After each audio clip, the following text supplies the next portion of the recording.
네, 오늘의 세 번째 키워드는 JFK 애서시네이션 파일 보도록 하겠습니다.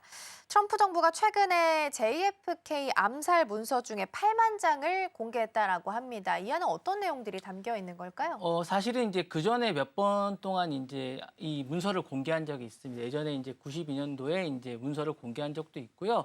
트럼프 1기 때도 문서를 공개한 적이 있습니다. 사실은 이 문서가 사실은 암살된 이후에 여러 가지 문서를 공개한 적이 있는데 이번에도 문서를 공개했습니다. 8만 장 정도를 공개했는데 트럼프는 이 문서를 공개한 이유가 여러 가지 이유가 좀 있습니다. 이제 사실은 자신이 여러 가지로 이제 그전 정권과 다르다는 의미도 있고 트럼프가 이 문서를 많은 사람들이 공개를 원하기 때문에 문서를 공개한 이유도 있는데 여러 가지 측면에서 이 문서가 이제 역사적으로 진실을 규명할 가능성이 있다라고 생각을 하기 때문에 이 문서를 공개했습니다. 그래서 사실은 음모론을 해소할 생각도 좀 있고 미국 정부의 투명성을 강화한다는 측면도 좀 있는 것 같습니다. 그래서 신뢰 회복과 추가 논란을 좀 할 것 같고 FBI나 CIA 등 미국 정부의 개인 여부도 확인성이 좀 있기 때문에 그런 것 같고 무엇보다 제가 볼 때는 이 트럼프가 정치적 의도가 좀 있는 것 같습니다. 그러니까 정치적 계산이 좀 담긴 의도가 아닌가라는 생각이 있고 트럼프가 전면 공개의 배경에는 이제 딥스테이트라고 음모론을 지지하는 사람들이 좀 있습니다. 그래서 이게 뭔가 보수층을 결집해야 되는 게 아닌가라는 생각이 좀 있어서 CIA나 FBI나 연방기관은 이제 대신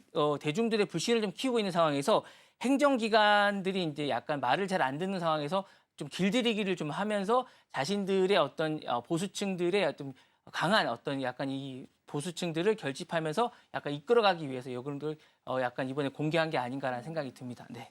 네, 보수층 결집을 위해서 이렇게 이번에 공개했을 수도 있다라는 말씀 주셨습니다. 존 F 케네디 전 대통령 암살 사건과 관련한 미공개 파일은 현지 시간으로 18일에 전부 공개가 된 상황이고요.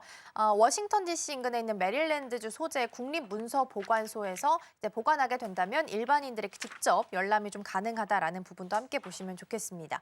트럼프 행정부에서는 일단은 JFK 암살 관련 문서에 대해서 무삭제 공개 결정, 그리고 마틴 루터 킹에 대해서는 FBI 도청이나 아니면 사찰 내용 사실도 같이 공개를 좀 하게 됐습니다. 일단 왜 이런 결정을 했는지도 궁금하고요. 향후 미국 사회에는 또 어떤 영향을 같이 좀 주게 될까요? 사실 정부에 대해서 신뢰가 최근에 좀 많이 떨어졌는데 이 신뢰 감소가 좀 있습니다. 사실 JFK 암살이나 도청 공개로 해서 미국 정부에 대한 신뢰가 흔들릴 가능성이 좀 큰데 이 부분에 대해서 이제 신뢰를 높이겠다는 생각이 있는 것 같고 무엇보다 이제 바이든 정부 때와 차별을 좀 하고 싶은 것 같아요.